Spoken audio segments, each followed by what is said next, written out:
Hello friends, आज के इस ट्यूटोरियल में हमने एक एआई मॉडल बनाया है जो कि प्रिडिक्ट करेगा कि आपको डायबिटीज है या नहीं। ये पेशेंट की कुछ डिटेल्स बोलेगा और उसके बेसिस पे हमें बताएगा कि पेशेंट को डायबिटीज है या नहीं। और ये जो प्रोजेक्ट है वो बिल्कुल बिगिनर फ्रेंडली और इजी प्रोजेक्ट है। इसमें हमने पांडा, पैकेट-लर्न और लीनियर रिग्रेशन या फिर लॉजिस्टिक रिग्रेशन जैसे कुछ टॉपिक को हमने इंक्लूड किया है। और इसमें खास बात ये है कि हमने कोडिंग करते वक्त आपको कोड भी समझाया है कि कैसे ये काम करता है। तो फ्रेंड्स, हमने सब कुछ इसमें अच्छे से समझाया है और मैं चाहता हूँ कि आप लोग इस वीडियो को पूरा देखें और अच्छे से समझें और एक अपना खुद का एआई मॉडल को बनाएं। और अगर आपको ऐसे भी और भी मशीन लर्निंग के प्रोजेक्ट चाहिए तो आप लोग मेरे चैनल को सब्सक्राइब कर जरूर रखें। तो चलते हैं और वीडियो को स्टार्ट करते हैं। तो मैं आ गया हूँ अपनी कंप्यूटर की स्क्रीन पर और जैसा कि आप लोग जानते हैं कि सबसे पहले मैं एक फोल्डर क्रिएट करूंगा और इसका नाम मैं रखूंगा डायबिटीज प्रोजेक्ट।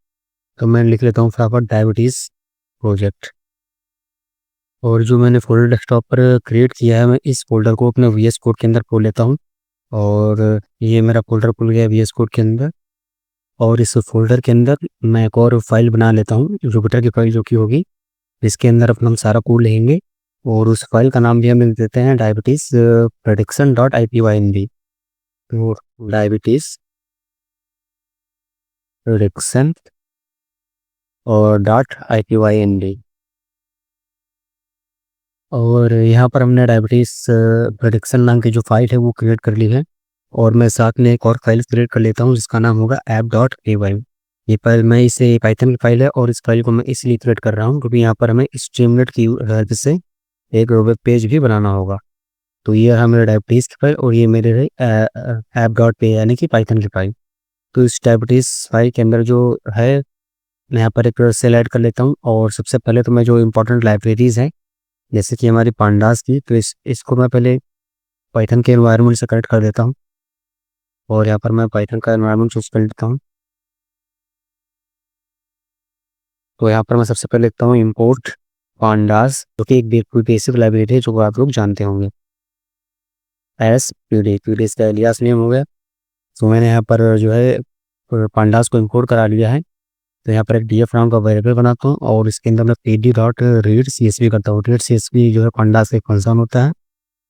इसकी हेल्प से अपने कंप्यूटर पर कोई भी फाइल लोकेशन के उस डेटा सेट को रीड कर सकते हैं। तो यहाँ पर मैं लिखूँगा आर और मैं आपका डेस्कटॉप लेके चलता हूँ और यहाँ पर डेटा बैंक नाम का एक फोल्डर है और जिसके अंदर हमारे बहुत से डेटा सेट पड़े हुए हैं। यहाँ पर एक डायबिटीज़ नाम का जो डेटा सेट है मैं इसके जो पाथ के हैं उसको मैं कॉपी कर लेता हूँ और मैं वापस चलता हूँ अपने वीएस कोड के ऊपर और यहाँ पर उस पाथ को ऐसे पेस्ट कर देता हूँ। तो जैसे मैंने यहाँ पाथ को पेस्ट किया तो मैं सिर्फ % दबाऊँगा तो जो इसका डायबिटीज़ का जो डेटा सेट है वो डीएफ के अंदर जो है प्रेजेंट हो गया है। तो अगर मैं डीएफ कोड प्रिंट कराऊँ तो आप लोग इसे देख पाएंगे यहाँ पर डायबिटीज़ डेटा सेट जो था वो पूरा यहाँ पर शो हो रहा है। और मैं एक बात और बता देता हूँ, ये जो डेटा सेट मैंने लिया हुआ है मुझे बिल्कुल क्लीन डेटा सेट है। मतलब कि इसमें जो है टीचर इंजीनियरिंग या फिर जो है हमारे प्री प्रोसेसिंग में से स्टेप्स हैं उन्हें परफॉर्म करना नहीं पड़ेगा। यानी कि ताकि आप लोग को जो प्रोजेक्ट है वो काफ़ी अच्छे से समझ में आए और आप लोग ज़्यादा डीपली ना जाएं। अगर मैं चाहता तो यहाँ पर मैं एक बड़ा डेटा सेट ले सकता था, लेकिन उससे प्रॉब्लम यही होगी कि आप लोग को समझ में नहीं आएगा और आप लोग जो है प्रोजेक्ट बना नहीं पाएंगे। तो इसलिए मैंने यहाँ पर छोटा डेटा सेट लिया है जो कि आसानी से आपको समझ में आएगा और बिल्कुल क्लीन डेटा सेट है। तो मेरी रिक्वेस्ट ये है कि पहले आप लोग जो है छोटे डेटा सेट के ऊपर काम करें और उसे प्रोजेक्ट को बनाना सीखें। मतलब कैसे मॉडल हम डिप्लॉय करते हैं ये सब आप पहले सीखें, उसके बाद आप बड़े डेटा सेट के ऊपर काम करें। और उनके भी वीडियोस मैं जल्दी अपने चैनल पर डाल दूंगा। तो पहले यहाँ पर मैं छोटे सॉरी तो पहले मैं यहाँ पर छोटे डेटा सेट को लेकर वीडियो बना रहा हूँ।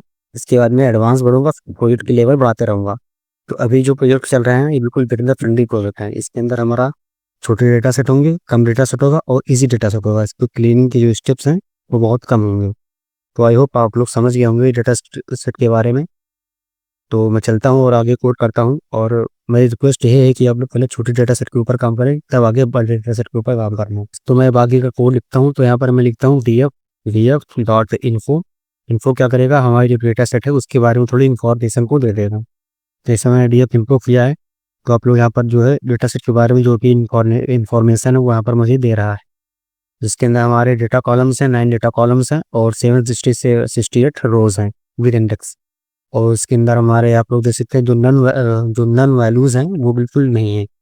मतलब कोई भी वैल्यूज जो है नन नहीं है, और ये डेटा टाइप है वो सभी का इंटीजर है, यानी कि ऑब्जेक्ट डेटा टाइप भी नहीं है। अगर मैं डीएफ डॉट इच नेम करूँ और मैं आपको column wise NaN value print करके दिखाऊं, तो आप लोग देख सकते हैं कि कोई भी नल वैल्यूज नहीं है, और जो हमारे कॉलम्स का डेटा टाइप है वो इंटीजर है, यानी कि फ्लोट और इंटीजर है, यानी कि न्यूमेरिक वैल्यूज हैं, और हमारा मशीन लर्निंग सिर्फ न्यूमेरिक वैल्यूज पर ही काम करता है। तो इसलिए हमारी बढ़िया बात ये है कि जो हमारा डेटा सेट है वो ऑलरेडी न्यूमेरिक में है, हमें कोई भी इनकोडिंग जैसे स्टेप्स को परफॉर्म करना नहीं पड़ेगा, ये सब ऑलरेडी इसमें हो चुका है। इसीलिए मैंने यहाँ पर बिल्कुल कंप्लीट डेटा सेट लिया हुआ है, ताकि आप लोग फटाफट प्रोजेक्ट बना पाएँ और जो है कॉन्फिडेंस बिल्ड कर पाएँ। तो यहाँ पर मैंने इन्फॉर्मेशन निकाल ली है, लेकिन इसमें जो डेटा सेट है इसमें एक थोड़ी सी प्रॉब्लम है, ये कि मैंने देखा था। मैं डी एफ डॉट हेडर करूँ और इसके अंदर कुछ रोज़ को प्रिंट कराऊँ, तो अगर मैं आपको डेटा सेट दिखाऊँ तो इसमें आप लोग देख सकते हैं कि कुछ कॉलम में हमारी जीरो वैल्यू है, जैसे कि प्रेगनेंसीज जीरो। तो हमारा जीरो प्रेगनेंसीज कुछ नहीं होता है, ये कि इनवैलिड इनवैलिड वैल्यू इसमें पड़ी हुई हैं। और जैसे कि ग्लूकोज में तो जीरो नहीं दिख रही हैं, और हमारी जैसे शेड्यूल के अंदर भी जीरो वैल्यूज जो है दिख रही हैं, ये इनवैलिड वैल्यूज हैं, क्योंकि जीरो इसमें कुछ नहीं होता है। और ऐसे हमारे बहुत सारे कॉलम हैं, आउटकम कॉलम को छोड़ के ऐसे इसमें कई सारे कॉलम हैं जो कि मैंने ऑलरेडी देखा हुआ था, उसमें जीरो वैल्यूज हैं। मैं का एक काम करता हूँ, इन सभी जीरो वैल्यूज को जो है नैन से रिप्लेस कर देता हूँ। तो मैं एक वेरिएबल बनाता हूँ, कॉलम विथ जीरो। एक मैंने वेरिएबल बना लिया जिसके अंदर क्या लिखा हुआ है, मतलब कि जितने भी ऐसे कॉलम हैं जिनके अंदर जीरो वैल्यू है, उस नाम से मैंने एक वेरिएबल बना लिया, और इसके अंदर मैं सभी उन सभी कॉलम को सिलेक्ट कर लूँगा जिनके अंदर जीरो वैल्यूज है। तो पहले हमें प्रेगनेंसीज दिख रही है जिसके अंदर हमारी जीरो वैल्यूज को रिप्रेजेंट कर, सॉरी जो इसके अंदर हमारी जीरो वैल्यू शो हो रही है। मैं प्रेगनेंसीज कॉलम को सेलेक्ट कर लेता हूँ, तो यहाँ पर मैं प्रेगनेंसीज कॉलम को कॉपी करता हूँ और उसको यहाँ पर ऐसे पेस्ट कर देता हूँ।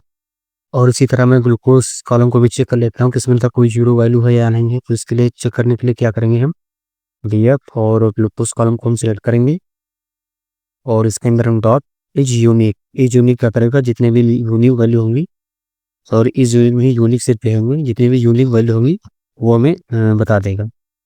तो अगर इसमें हम देखें तो जीरो वैल्यू इसमें अगर कहीं दिख रही है तो यहाँ पर यानी कि इसमें होगा, तो यहाँ पर अपलोड दिख रहा है, यहाँ पर जीरो वैल्यू जो है दिख रही है, तो मतलब इसके अंदर भी जो है हमारी जीरो वैल्यू रिप्रेजेंट है। तो मैं ग्लूकोज कॉलम को भी सिलेक्ट कर लूँगा, और इस जो है वेरिएबल के अंदर कॉलम विथ जीरो के वेरिएबल के अंदर हम जो है ऐसे डाल देंगे। और उसके बाद हम चेक कर लेते हैं ब्लड प्रेशर के अंदर, ब्लड प्रेशर के अंदर भी चेक कर लेते हैं कोई भी जीरो वैल्यू है या नहीं। तो इसको मैं वैसे चेक कर लेता हूँ कॉलम के अंदर, और यहाँ पर मैं सिर्फ प्लस एंटर करूँगा, तो इसके अंदर भी हमारी जीरो वैल्यू यहाँ पर दिख रही है, तो इसका मतलब यही कॉलम में सेलेक्ट करना होगा। और ब्लड प्रेशर कॉलम कॉपी कर लेता हूँ और इसके अंदर डाल देता हूँ। ऐसे ही मैं सभी को चेक करता हूँ और उसके अंदर डालता हुआ चले जाऊँगा जितने भी कॉलम के अंदर जीरो वैल्यूज़ हैं। तो ब्लड प्रेशर हो गया हमारा, स्किन थिकनेस इसके अंदर तो हमारा दिख ही रही है, इसके अंदर जीरो वैल्यूज़ हो, तो इसको भी मैं फटाफट कॉपी कर लेता हूँ और यहाँ पर मैं पेस्ट कर देता हूँ। और उसके बाद हमारा इंसुलिन है, इसके अंदर भी हमारी जीरो वैल्यूज़ दिख रही हैं, तो मैं इसको भी ऐसे ही यहाँ पर एक वेरिएबल में डाल देता हूँ। तो यहाँ पर ऐसे जितने भी कॉलम्स थे जिनके अंदर हमारी जीरो वैल्यू रिप्रेजेंट थी, मैंने उन सभी कॉलम्स को एक वेरिएबल के अंदर स्टोर कर लिया जिसका नाम है कॉलम विद जीरो। यहाँ पर प्रेगनेंसीज जो कॉलम है ये कॉलम इसके अंदर नहीं होगा, ये मैंने गलती से कर दिया है, तो इसको आप लोग हटा देना, क्योंकि प्रेगनेंसीज हमारी जीरो हो सकती हैं, तो इसलिए आप लोग प्रेगनेंसीज कॉलम को हटा देना। और आप ध्यान से देख लेना, glucose, blood pressure, skin thickness, insulin और बीएमआई 1 2 3 4 5, सिर्फ 5 कॉलम ऐसे हैं जिनके अंदर हमारी जीरो वैल्यूज़ हैं। तो हमें इन 5 कॉलम को एक वेरिएबल के अंदर स्टोर कर दिया, इसका नाम है कॉलम विद जीरो। तो अब हमें क्या करना होगा, इन कॉलम के अंदर जो जीरो वैल्यू है उनको हमको रिप्लेस करना होगा। और उन वैल्यूज़ को किससे रिप्लेस करेंगे, हमें उन वैल्यूज़ को जो रिप्लेस करना होगा नैन से। तो पहले यहाँ पर मैं एक इंपोर्ट कर लेता हूँ। तो यहाँ पर मैं जो जीरो वैल्यूज़ हैं उनको नन से रिप्लेस करने के लिए मुझे एक लाइब्रेरी को इंपोर्ट करना होगा। तो इसके लिए मैं इंपोर्ट कर लेता हूँ numpy एज np। तो हमने numpy लाइब्रेरी जो है मैंने उसको इंपोर्ट कर लिया है। अब इसके बाद मैं एक लूप लगाऊंगा, तो मैं फॉर कॉल नाम के वेरिएबल बनाता हूँ, और for column in call with zero जो मैंने वेरिएबल बनाया था उस वेरिएबल के अंदर जाएगा और उसमें चेक करेगा df कॉल, और इसको मैं वापस से कॉल कॉलम में डाल दूंगा df कॉल डॉट का रिप्लेस फंक्शन क्या करेगा, जो वैल्यूज को रिप्लेस कर देगा। और कौन सी वैल्यूज को हमें रिप्लेस करना है, जीरो वैल्यूज को रिप्लेस करना है। किससे रिप्लेस करेंगे हम, एनपी। एनपी क्या है हमारा, जो हमारा नंपाई था उसका शॉर्ट नेम है, तो एनपी डॉट नैन। तो हमें वैल्यूज किससे रिप्लेस करना है, जो वैल्यूज हैं मतलब जो जीरो वैल्यूज हैं उनको हमें नैन से रिप्लेस करना है। मैं सिर्फ प्लस एंटर दबाऊंगा और जो हमारा कोड जो है रन हो गया है।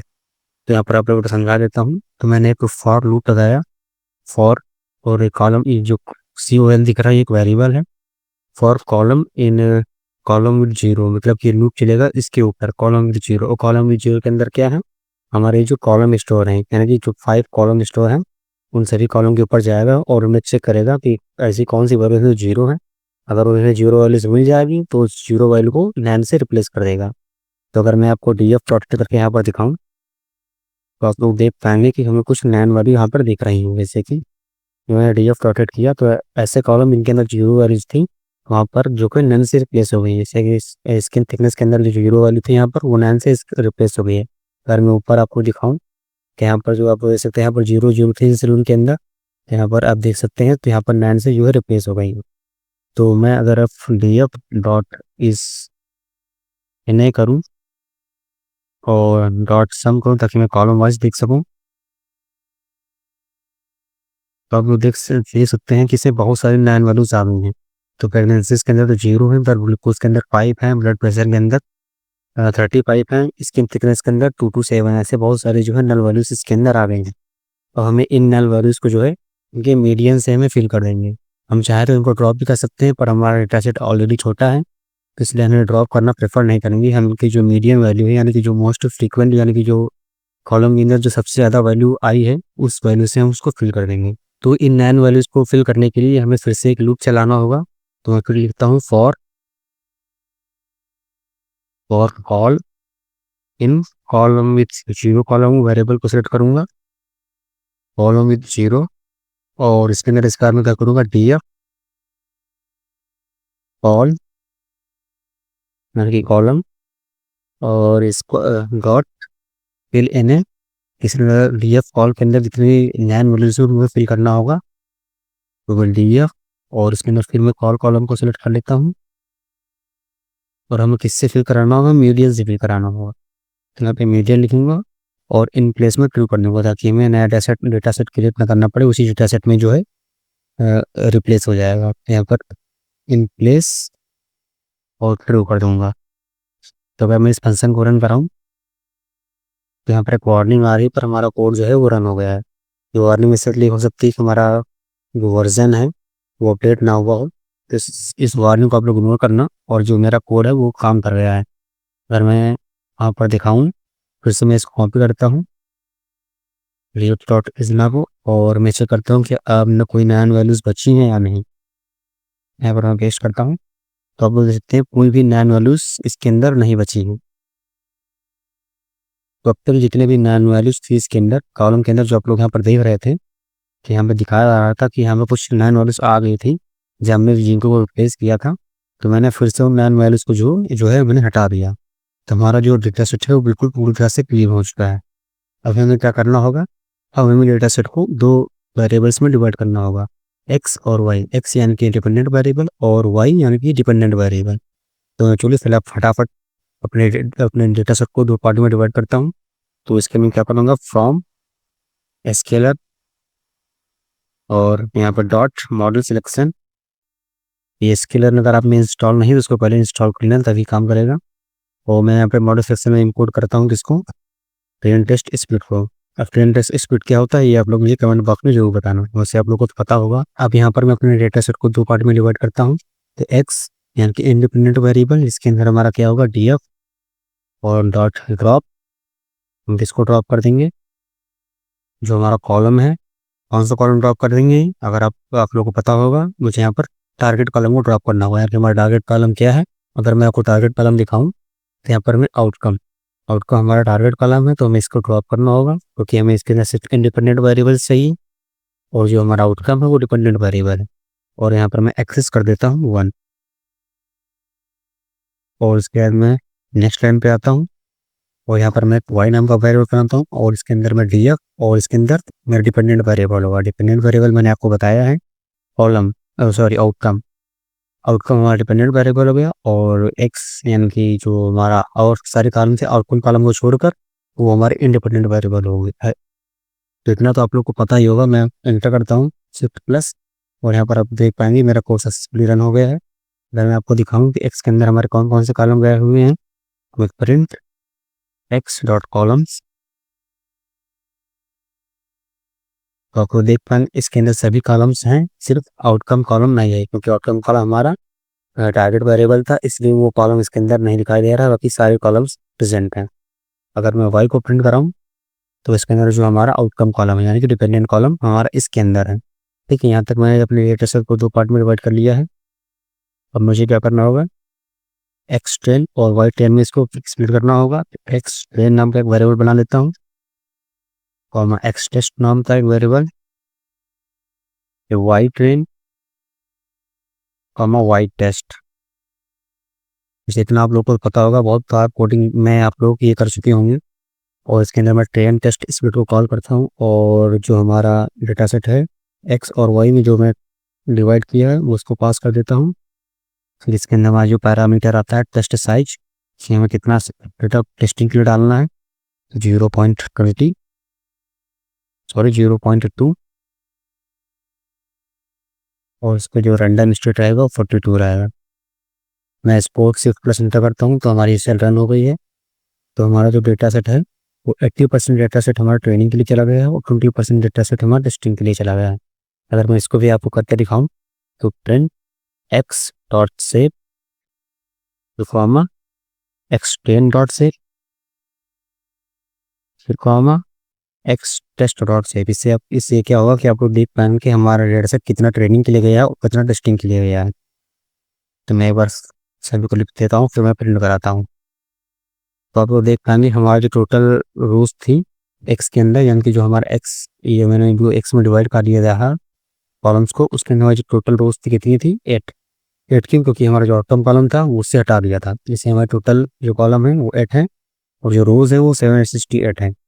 ये हमारा था मेन डेटा सेट एक्स वाला और इसके अंदर हमारा जो 80% था वो ट्रेनिंग के लिए चला गया। तो अगर मैं इसे 768 का 80% निकालूँ तो 614 ये हमारा ट्रेनिंग के लिए हो गए और 154 ये हमारा टेस्टिंग के लिए हुआ। तो 80% ट्रेनिंग के लिए और 20% टेस्टिंग के लिए।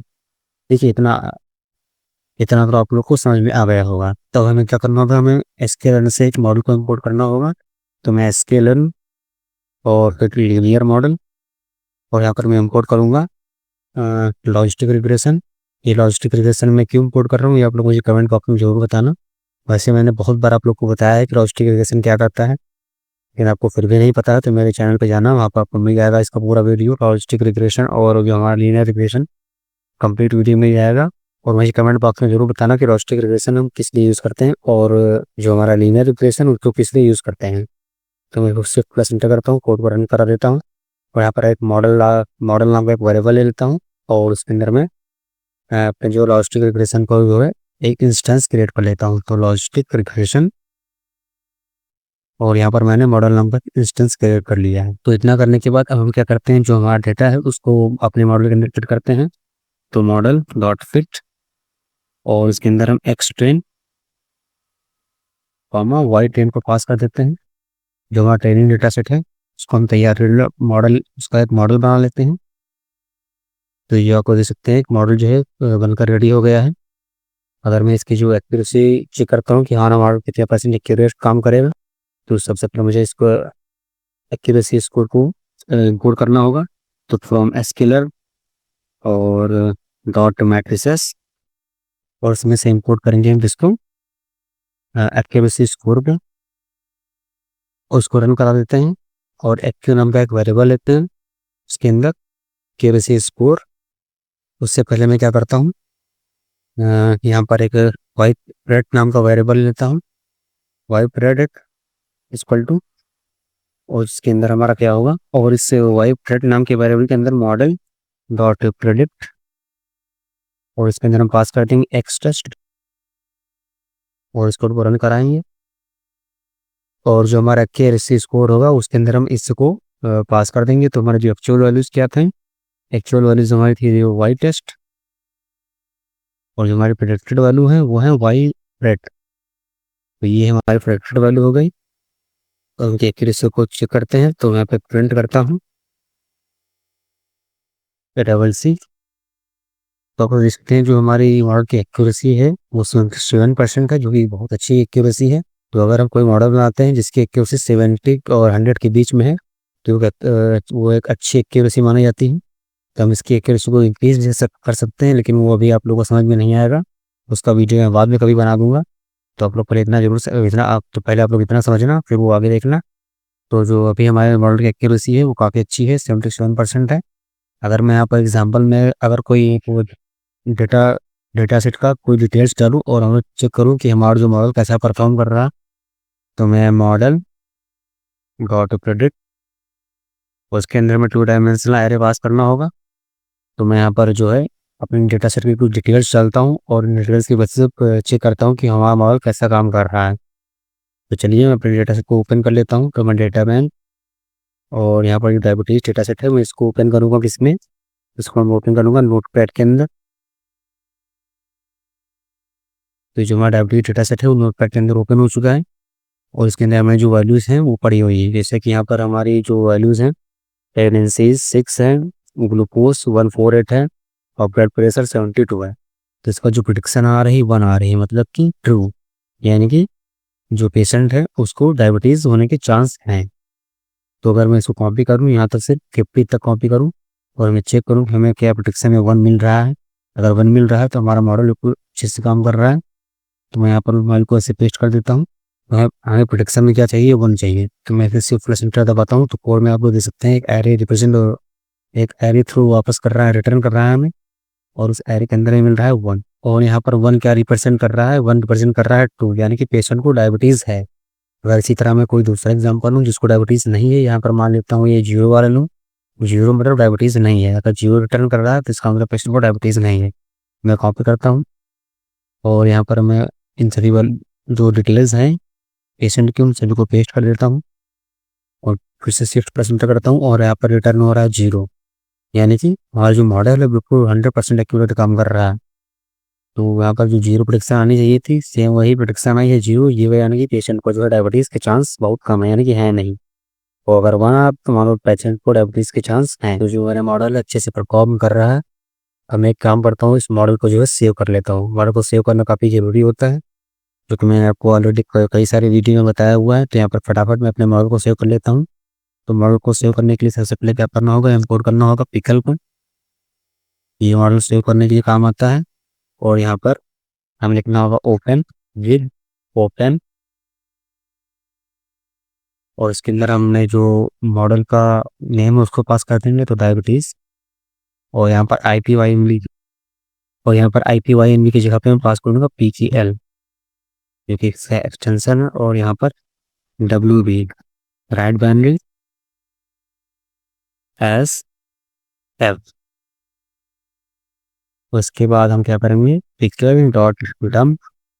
डम्प क्या होता है, मॉडल को सेव करने के लिए होता है। तो यहाँ पे लिखेंगे मॉडल और F। जैसे आप मेरा कोड लिखेंगे तो यहाँ पर कोई एरर आ रहा है, मैं देखता हूँ क्या एरर आ रहा है। Oil arguments for user must have exactly one of separate और रीडायरेक्ट। यहाँ पर जो राइट बाइनरी की मैंने यहाँ पर गलत लिख दिया, तो यहाँ पर WB होगा। फिर से रन करता हूँ, तो आप लोग देख पाएंगे यहाँ पर ये मेरा मॉडल सेव हो गया है। अगर आप मेरी मॉडल सेव हो जाता है तो यहाँ पर एक फाइल क्रिएट हो जाएगी, डायबिटीज प्रोडक्ट डॉट PKN। अगर ऐसे फाइल अपनी क्रिएट हो रही तो इसका मतलब आपका मॉडल जो है सक्सेसफुली सेव हो गया। तो मैं यहाँ पर मेरी केस में तो मेरा मॉडल बिल्कुल सक्सेसफुली सेव हो गया है। मैंने मॉडल को सेव कर लिया है। अब मैं इस app.py फाइल पे जाऊँगा, और यहाँ पर जो है स्ट्रीमलेट की हेल्प से मैं इसको एक वेब पेज में कन्वर्ट करूँगा। तो फटाफट मैं क्या करता हूँ, तो मैं यहाँ पे इम्पोर्ट कर लेता हूँ पिकल को, क्योंकि मैं मॉडल को लोड करना होगा। फिर मैं इम्पोर्ट कर लेता हूँ numpy को, ये आगे काम आएगा, numpy एस NP। तो हमारी जो इम्पोर्टेंट लाइब्रेरीज थी उनको मैंने फटाफट इंस्टॉल कर लिया है। तो इन इम्पोर्टेंट लाइब्रेरीज को इंस्टॉल करने के बाद मुझे अपने मॉडल को यहाँ पर लोड करना होगा। तो जो मैंने मॉडल यहाँ पर बनाया था उस मॉडल को हमें यहाँ पर लोड करना होगा। यहाँ पर मैंने मॉडल को सेव किया था, जैसे कि आप लोग देख पाएंगे यहाँ पर मैंने जो है अपने मॉडल को सेव किया था, अब इसी मॉडल को हम यहाँ पर कॉल करेंगे। यहाँ पर app.py के अंदर यहाँ पर अपने मॉडल को कॉल करेंगे। तो यानी कि लोड करेंगे तो मॉडल यहाँ पर लिखेंगे ओपन। मॉडल को कैसे लोड करते हैं तो आपको देख लेना कैसे मॉडल लोड किया जाता है। तो जो मैंने फाइल का नाम दिया था वही फाइल का नाम दे देंगे, डायबिटीज डॉट pkl। और फिर यहाँ पर मैं लिखूँगा रीड बाइनरी, यानी कि इस पर मैं लिखूँगा आरबी। आरबी क्या होगा, हमारा रीड बाइनरी होगा। वो राइट बाइनरी था, यहाँ पर ये रीड बाइनरी एस एफ। और मॉडल एक वेरिएबल के अंदर इसको लोड कर लूँगा, model equal to pickle dot load. और मैं किसको लोड करना होगा, एफ को। और ये मैं जब कोड को रन कराऊंगा तो हमारा मॉडल जो है लोड हो जाएगा। तो यहाँ पर मुझे एक इंपॉर्टेंट लाइब्रेरी जो कि मैं बिल्कुल भूल गया था, जो कि महान इंपॉर्टेंट लाइब्रेरी से इसको प्राप्त करने स्टॉप लेता हूँ, स्ट्रीमलेट एस एस टी। ये काफ़ी जरूरी लाइब्रेरी है। अब मैं क्या करता हूँ, मैं इस कोड को जो है रन करता हूँ और एक वेब पेज पे लेके चलता हूँ। तो मैं टर्मिनल ओपन करूँगा और यहाँ पर मैं लिखूँगा Streamlit run app dot P Y. App dot P Y क्या है, हमारे पाइथन फाइल का नाम है। आपने जिस नाम से भी इसको सेव किया होगा, आपको वहाँ वही आपको यहाँ पर डालना होगा। तो मेरे केस में तो मैंने इसको ऐप डॉट पी वाई से किया है, तो इसलिए मैं ऐप डॉट पी वाई से इसको कॉल करूँगा। मैं एंटर जैसे को प्रेस करूँगा तो हमें एक इस अपने क्रोम पे रीडायरेक्ट करेगा, जैसे कि आप देख सकते हैं। और यहाँ पर अभी के लिए एरर लिख रहा है such no direct dot P के एल। वो यहाँ पर प्रॉब्लम आ रही है विथ ओपन एज ऐप। मैं देख लेता हूँ क्या दिक्कत आ रही है। स्पेलिंग बार चेक कर लेता हूँ, यहाँ पर सॉरी स्पेलिंग गड़बड़ थी इसलिए पर फाइल लोड नहीं हो रही थी। यहाँ पर रेड डॉट पी के एल अभी काम करेगा। मैं रिफ्रेश करता हूँ एक बार। जैसे कि आप देख सकते हैं जो एरर आ रहा था वो चला गया। और मैं यहाँ पर एस टी डॉट में कुछ लिख कर दिखाऊंगा आप लोगों को कि स्ट्रीमलेट काम कर रहा है या नहीं। इसके अंदर मैं लिखता हूँ हेलो। ओके, मैं हमेशा लिखता हूँ।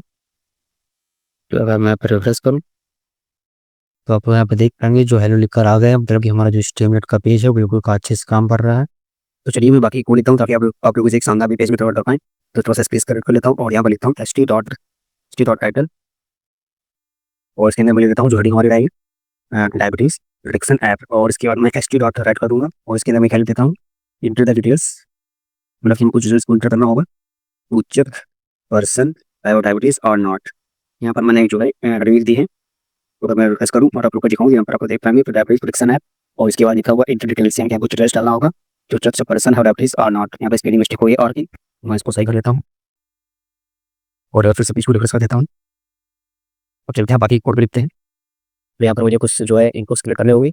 तो सबसे पहले मैं क्या कर लेता हूँ, कुछ इनपुट्स जो है क्रिएट कर लेता हूँ। तो अब मैं फटाफट यहाँ पर कुछ इनपुट्स क्रिएट कर लेता हूँ और इन सभी इनपुट्स को उनके पार्टिकुलर वेरिएबल में डालता रहूँगा। तो यहाँ पर मैंने एक वेरिएबल बना लिया है प्रेगनेंसीज का। तो इसको मैं देता हूँ प्रेगनेंसीज और मैं इक्वल का साइन लगाता हूँ और इसके अंदर मैं एसटी डॉट और यहाँ पर नंबर इनपुट ले लेता हूँ। यहाँ पर ले लेता हूँ प्रेगनेंसीज और यहाँ पे कॉमा लगाता हूँ और जो हमारी जो मिनिमम वैल्यू रहेगी वो रहेगी 0 और जो हमारी मैक्सिमम वैल्यू रहेगी वो रहेगी 20 और जो हमारी रिप्रेजेंटेड वैल्यू रहेगी यानी कि जो यहाँ पर शो होगी वो रहेगी 1। तो मैं एक बार रिफ्रेश करता हूँ पेज को और आपको दिखाता हूँ। मैं एक बार फिर से अपने जो टर्मिनल को रन करता हूँ। यहाँ पर मैं टर्मिनल पे लेता हूँ, न्यू टर्मिनल। और यहाँ पर मैं ले सकता हूँ Streamlit run app dot P Y. तो मैं रिडायरेक्ट करेगा वेब ब्राउज़र पे अपने। और यहाँ पर जो मैंने इनपुट सिलेक्ट किया था तो वो इनपुट यहाँ पर आप लोग को देख पाएंगे। फिर जो मैंने प्रेगनेंसीज का इनपुट सिलेक्ट किया था वो यहाँ पर दिखाई दे रहा है। जैसे मैं बढ़ाऊंगा तो हमें वैल्यूज़ बढ़ेंगी और जब घटाऊंगा तो वैल्यूज़ जो घटेंगी। और यहाँ पर जो एक रिप्रेजेंट था यानी कि जो 1 रिप्रेजेंट था, ये हमारी ये वैल्यू है जो कि यहाँ पर मैंने बाय डिफ़ॉल्ट डाली हुई है। अगर यहाँ पर मैं 10 डाल दूंगा तो यहाँ पर मुझे 10 शो होगा। तो ये मैंने एक इनपुट क्रिएट कर लिया है, ऐसे मुझे मल्टीपल इनपुट्स क्रिएट करने होंगे। तो मैं वीडियो को यहाँ पर फास्ट कर रहा हूँ, आप लोग देख रहे हो। यहाँ पर मल्टीपल इनपुट्स जो है फटाफट क्रिएट कर रहा हूँ, फिर मैं आप लोग को वीडियो उसमें समझा दूंगा। तो चलिए मैं और इनपुट्स क्रिएट कर लेता हूँ।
तो अब तक यहाँ पर जितने भी इनपुट्स थे उन सभी इनपुट्स को मैंने जो है क्रिएट कर लिया है, और उन सभी इनपुट्स को मैंने उनके अकॉर्डिंग मैंने वेरिएबल में स्टोर कर दिया है। जैसे कि आप लोग देख पाएंगे एज नाम का जो इनपुट था उसको मैंने एज वेरिएबल में स्टोर कर दिया है, और डायबिटीज़ की डिग्री नाम का जो भी वेरिएबल्स था, सॉरी जो इनपुट था, उसको मैंने DPF नाम के वेरिएबल में स्टोर कर दिया। इसी तरह मैंने सारे वैल्यूज़ को जो है स्टोर कर दिया है। अभी सारे इनपुट्स क्रिएट करने के बाद मैं एक बटन बनाऊंगा, मैं स्पेस क्रिएट कर लेता हूँ, और मैं एक बटन बनाऊंगा इफ st डॉट बटन, और उस बटन का नाम जो होगा रहेगा प्रोडक्ट, PREDICT प्रोडक्ट। और इस बटन पर एक कंडीशन रहेगी, और उस कंडीशन में लिखा रहेगा इनपुट।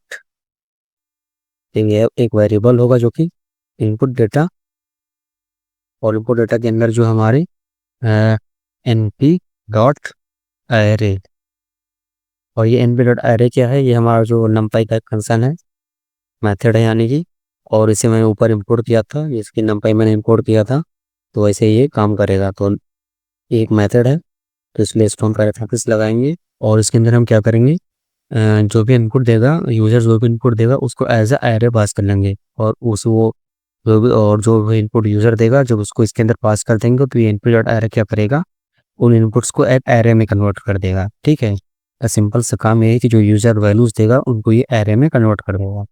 तो यहाँ पर मैं 2 डायमेंशनल एरे ले लेता हूँ, और इसके अंदर इन सभी वेरिएबल्स को मैं 1 बाय 1 पास कर देता हूँ। जब इन सभी वेरिएबल्स को इनके अंदर पास कर लूँगा तो इनके अंदर जो भी वैल्यूज़ आएंगी वो एज अ एरे आएंगी, और जो है जब एरे में आएंगी तो हमें आगे उन्हें एक्सेस करने में आसानी होगी। तो मैं यहाँ पर सभी वेरिएबल्स को 1 बाय 1 पास कर देता हूँ, तो इसलिए वीडियो को थोड़ा फास्ट कर दूँगा, आप लोग देख लेना।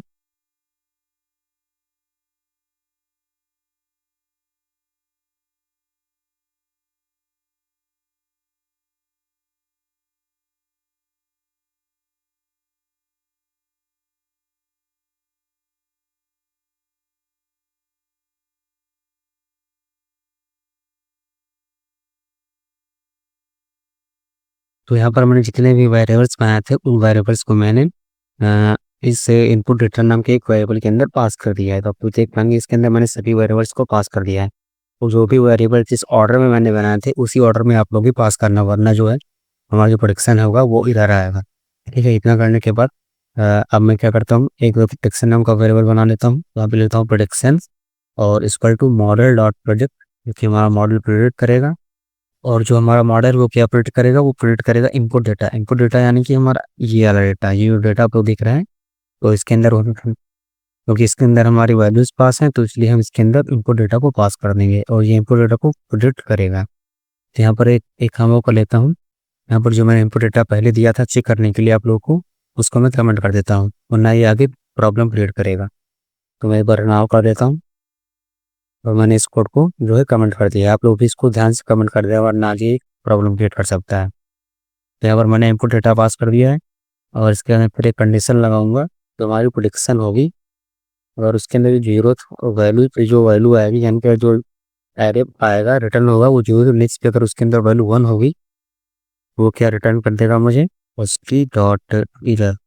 और इस एरर के अंदर एक बढ़िया सा मैसेज पास कर देंगे जिसके अंदर लिख के आएगा the person is likely to have diabetes, to have diabetes, मतलब पर्सन को डायबिटीज है। ये एक मैसेज आएगा जो हमारी प्रेडिक्शन की वैल्यू 1 के बराबर होगी, 1 यानी कि 2 के बराबर होगी। एल्स हमारा क्या रिटर्न करेगा,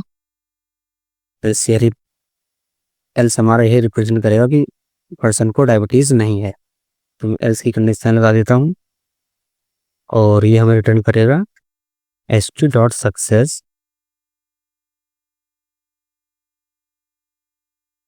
और इसके अंदर हमारा जो मैसेज पास होगा इसी को मैं कॉपी पेस्ट कर लेता हूँ। ये पूरे मैसेज को हम कॉपी कर लेता हूँ, और यहाँ पर पेस्ट कर देता हूँ। यहाँ पर सिर्फ हमें नॉट लगाना होगा, the person is not likely to have diabetes, the person is not likely to have diabetes. तो इतना कोड जैसे आप लोग कंप्लीट करेंगे, और मैं यहाँ पर चलता हूँ, पेज को रिफ्रेश कर लेता हूँ एक बार। तो ऐसे मैं सारे कोड को कंप्लीट करूँगा और पेज को रिफ्रेश करूँगा, तो हमारा जो मॉडल है वो बिल्कुल कम्प्लीटली बनकर रेडी हो गया है विथ डिप्लॉयमेंट यूजिंग स्ट्रीमलेट। तब यहाँ पर मैं अगर प्रोजेक्ट बटन पर क्लिक करता हूँ, तो हमारा जो मॉडल बता रहा है the person is not likely to have to diabetes, मतलब पर्सन को डायबिटीज़ नहीं है।